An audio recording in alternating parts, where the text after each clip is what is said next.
Hi guys, ಇವತ್ತು ನಾವು ಮಾಡ್ತಿರೋದೇನು ಅಂದರೆ ನೋಡ್ತೀರಾ, ಟನ್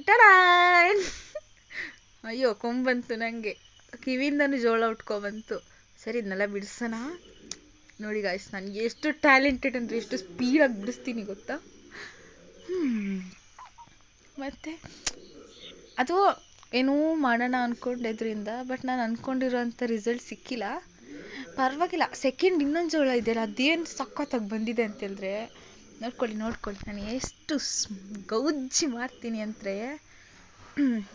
ಅಂದರೂ ನನಗೇನೋ ಒಂಥರ ಇಷ್ಟ ಜೋಳ ಸಿಪ್ಪೆ ಬಿಡಿಸೋದು ಅಂದರೆ.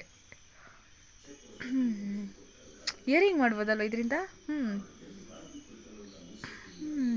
ನೋಡಿ, hand made flower guys, hand made flower. ನಂಗೆ ಸೂಟ್ ಆಗುತ್ತಲ್ಲ ಫ್ಲವರ್. ಇದು ನಿಮಗೆ ತಗೊಳ್ಳಿ, ನನ್ನ ಕಡೆಯಿಂದ ಕೊಡ್ತಿದ್ದೀನಿ ನಾನು ಫ್ಲವರ್ನ ನಿಮಗೇನೆ.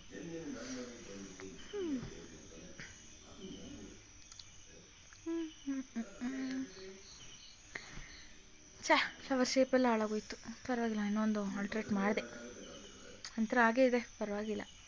ಹೀಗೆ ನಾನು ತಲೆಗನ್ಸ್ಕೊಂಡು ನಾಳೆ ಕಾಲೇಜ್ಗೆ ಹೋಗ್ಲಾ, ಚೆನ್ನಾಗಿರುತ್ತಾ? ಬನ್ನೀಗ ಮಾಡೋಣ. ಈಗ ಇದನ್ನ ನಾನು ತೊಗೊಂಡೋಗ್ತಾ ಇದ್ದೀನಿ.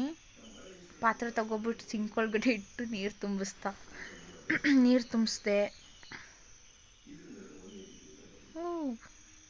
ನೀರು ತುಂಬ್ತಾ ಇತ್ತು ಅದ್ರ ಪಾಡಿಗೆ ನಾನೇನೋ ನೋಡ್ತಾ ಇದ್ದೆ ಅದು ಯಾವ ಥರ ನೀರು ಬೀಳ್ತಾ ಇದೆ ಅಂತ. ಜೋಳನ ಅದ್ರೊಳಗಡೆನೆ ಹಾಕ್ದೆ. ಆ್ಯಕ್ಚುಲಿ ಅದು ನೀರು ಬಾಯ್ಲ್ ಆಗಬೇಕಾದ್ರೆ ಹಾಕಬೇಕು, ನಾನು ಈಗಲೇ ಆಲ್ರೆಡಿ ಹಾಕಿದ್ದೀನಿ. ಡಿಫ್ರೆಂಟ್ ಅಲ್ವಾ ಎಲ್ರಿಗಿಂತ ನಾನು. ತಗೊಂಡೋದೆ, ಸ್ಟವ್ ಮೇಲಿಟ್ಟೆ, ಸ್ಟವ್ ಫ್ಲೇಮ್ ಆನ್ ಮಾಡಿದೆ. ಸ್ವಲ್ಪ ಜೋಳ ಹಂಗೆ ಇದೆ, ಮುಚ್ಚಿಟ್ಟೆ. ನೆಕ್ಸ್ಟ್ ಓಪನ್ ಮಾಡೋಷ್ಟೊತ್ತಿಗೆ ಫುಲ್ಲು, ಆ್ಯಕ್ಚುಲಿ ನಾನು ಉಪ್ಪು ಹಾಕೋಕ್ಕೆ ಮರ್ತೋಗಿದ್ದೆ, ಸೊ ಈಗ ಹಾಕ್ತಿದ್ದೀನಿ. ಉಪ್ಪು ಹಾಕ್ತೆ, ನಾನೆಲ್ಲ ಹಾಕಿದ್ದು ಅಮ್ಮ, ಮತ್ತು ಮುಚ್ಚಿಟ್ಟೆ ಪುನಃ. ತುಂಬ ಕ್ಯೂರಿಯಾಸಿಟಿ ನಂಗೆ ಇದೆಲ್ಲ ನೋಡೋಕ್ಕೆ. ಅದಕ್ಕೆ ಓಪನ್ ಮಾಡಿದೆ, ತೆಗೆದೆ. ಅದು ಬೆಂದಿದೆಯೋ ಇಲ್ವೋ ಅಂತ ಗೊತ್ತಿಲ್ಲ, ಆದರೆ ಸ್ವಲ್ಪ ಹೊತ್ತು ಬೇಯಿಸಿದೆ, ತೆಗೆದೆ. ಇದು ತೆಗ್ದು ಹಾಕೋಕ್ಕೆ ಒಂದು ಸ್ವಲ್ಪ ಹೊತ್ತು ಕಷ್ಟಪಟ್ಟೆ. ಒಂದೇನೋ ಈಸಿಯಾಗಿ ಬಂತು, ಇನ್ನೊಂದು ತೆಗಿಯೋಕ್ಕೆ ಒಳ್ಳೆ ನಂತರನೇ ಆಡ್ತಿತ್ತು. ಈಗ ಬನ್ನಿ ನಿಮ್ಗೊಂದು ಹೊಸ ಟ್ರಿಕ್ ಹೇಳ್ಕೊಡ್ಲಾ ಇದನ್ನ ಬಿಡಿಸೋದು. ನೋಡಿ, ಫೋಕ್ ಸ್ಪೂನ್ ತಗೊಂಡಿದ್ದೀನಾ. ಫೋಕ್ ಸ್ಪೂನ್ ತಗೊಂಡು ವಿಕ್ರಾಂತ್ ರೋಣ ಮೂವಿ ಬರ್ತಿತ್ತು, ಟಿ ವಿ ಮುಂದೆ ಕುತ್ಕೊಂಡೆ, ಪ್ಲೇಟ್ನ ತೊಡೆ ಮೇಲೆ ಇಟ್ಕೊಂಡೆ. ನೋಡಿ ಎಷ್ಟು ಈಸಿಯಾಗಿ ತೆಗಿತಿದ್ದೀನಿ ಅಂತ. ಅದು ಫಸ್ಟ್ 3 ಸ್ಟೆಪ್ ತುಂಬ ಕಷ್ಟ ಇರುತ್ತೆ. ಮತ್ತೆ ನೋಡಿ ಗಾಯ್ಸ್, ಎಂಥ ಪಟ ಚಟಪಟ ಅಂತ ಬಿಡಿಸ್ತಿದ್ದೀನಿ ಅಂತ. ನೋಡಿ ಎಂಥ ರ್ಯಾಪಿಡಾಗಿ ಬಿಡಿಸ್ತೀನಲ್ಲ. ಗ್ಯಾಪಲ್ಲಿ ನಾನೊಂದು ತಿಂದೆ. ನೋಡಿ, ಒಂದು ಮುಗ್ದೆ ಆಯಿತು ಅಷ್ಟು ಬೇಗ. ಎಷ್ಟು ಗ್ರೇಟ್ ಅಲ್ವಾ ನಾನು, ಎಷ್ಟು ಬೇಗ ಮಾಡ್ತೀನಿ. ಇದೆಲ್ಲ ನೋಡಿ, ಈಗೇನು ರ್ಯಾಪಿಡಾಗಿ ಬಿಡಿಸ್ತೀನಿ ಅಂತ ನೋಡ್ಕೊಳ್ಳಿ. ಅದು ಒಂದೊಂದ್ಸರ್ತಿ ಲೂಸ್ ಹಿಡ್ದಂಗೆ ಆಡುತ್ತೆ, ಸೊ ಸ್ವಲ್ಪ ಕಷ್ಟಪಟ್ಟೆ ಸೆಕೆಂಡ್ರಲ್ಲಿ. ಎಂತ ಬಿಡಿಸ್ತಿದ್ರೆ ಚಟಾಪಟ ಒನ್ ಮೋರ್ ಅಂತಿರ್ಬೇಕು. ಮತ್ತೆ ನನಗಿಷ್ಟ, ತುಂಬ ಬಿಸಿ ಇರ್ತು, ಕೈ ಸುಡ್ತಾ ಇದೆ ನನಗೆ, ಅಂತೂ ಬಿಡಿಸ್ಬೇಕಲ್ಲ. ಬಿಡಿಸ್ತಿರೋ ರೇಂಜ್ ನೋಡಿ ಎಷ್ಟು ಗೊತ್ತು ಗಾಯ್ಸ್ ನಿಮಗೆ ನನ್ನ ಬಗ್ಗೆ ಪ್ರೌಡ್ ಆಗ್ತಿದೆ ಅಂತ. ಥ್ಯಾಂಕ್ ಯು ಆಯಿತಾ.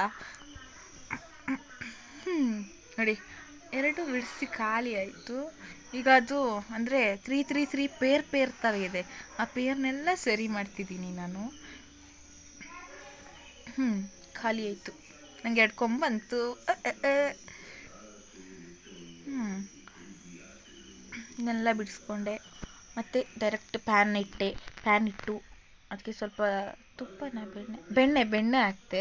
ಬೆಣ್ಣೆ ಹಾಕಿ ಅದು ಸ್ವಲ್ಪ ರೋಸ್ಟ್ ಆಗೋಷ್ಟೊತ್ತಿಗೆ ಅದಕ್ಕೆ ಇದು ಬಿಡಿಸಿರೋಂಥ ಜೋಳ ಹಾಕಿದೆ. ಜೋಳ ಹಾಕಿ ಚೆಂದ ಒಂದು ಮಿಕ್ಸ್ ಕೊಟ್ಟೆ. ಆ ಜೋಳಕ್ಕೆ ಮತ್ತು ಬೆಣ್ಣೆ ಮಿಕ್ಸ್ ಆದಂಗೆ ಜೋಳ ಶೈನ್ ಆಗ್ತಿತ್ತು.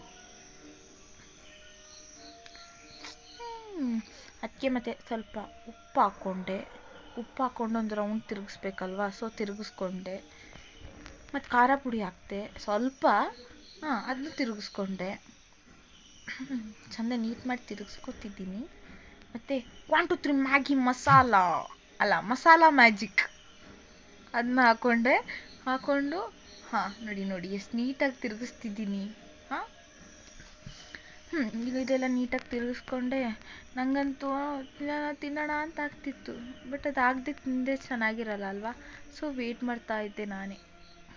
ನೋಡಿ, ನಂದು ಹಿಡನ್ ಟ್ಯಾಲೆಂಟ್, ಯಾರಿಗೂ ಗೊತ್ತೇ ಆಗಲ್ಲ ನಾನು ಇಷ್ಟೊಂದೆಲ್ಲ ಮಾಡ್ತೀನಿ ಅಂತ. ನೋಡಿ ಏನು ಮಿಕ್ಸಿಂಗ್, ಇಂಥ ಟ್ಯಾಲೆಂಟ್ ರೋಡ್ ಸೈಡಲ್ಲಿ ನೋಡಿರ್ತೀರಾ. ನೋಡಿ ದಿ ಫೈನಲ್ ಲುಕ್. ನೋಡಿ ಇಷ್ಟು ಶೈನ್ ಆಯ್ತಿದೆ ಅಂತ. ತಗೊಂಡೋದೆ, ಟಿ ವಿ ಮುಂದೆ ಕೂತ್ಕೊಂಡೆ, ಅಪ್ಪಂಗೆ ಕೇಳಿದೆ ಬೇಕಂತ.